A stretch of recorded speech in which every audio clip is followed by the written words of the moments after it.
Merci de rejoindre la chaîne 3, 5, 7 et plus. Pour être tenu au courant de la mise en ligne de toute nouvelle vidéo, n'oubliez pas de vous abonner et d'activer la petite cloche.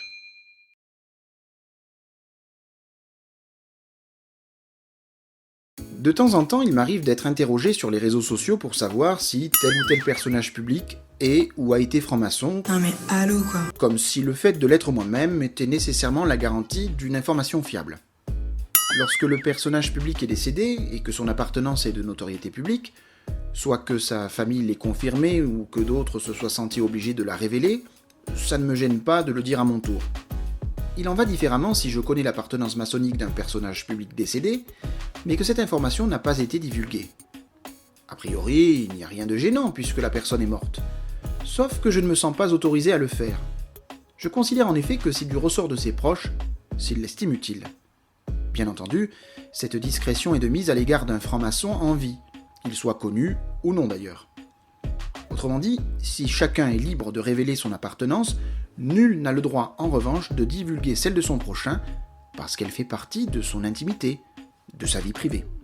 Dès lors, je ne confirmerai ni n'infirmerai, comme cela m'a été demandé récemment, l'appartenance maçonnique éventuelle du chanteur Manu Solo, pas plus que celle de son père, Cabu, le célèbre dessinateur de presse, assassiné avec une partie de l'équipe du journal satirique Charlie Hebdo en janvier 2015. D'abord parce que je l'ignore, et ensuite parce que si je le savais, je ne le dirais pas pour les raisons que j'ai précédemment indiquées. En revanche, je n'ai aucune difficulté à confirmer par exemple l'appartenance maçonnique de Bernard Maris ou d'Arnaud Beltrame, précisément parce qu'elle est de notoriété publique.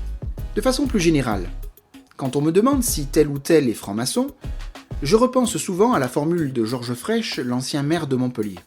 Celui-ci répondait systématiquement à celles et ceux qui l'interrogeaient à ce sujet, je le cite de mémoire, « Si je vous dis que je suis franc-maçon, vous penserez que je ne le suis pas parce que je vous le dis.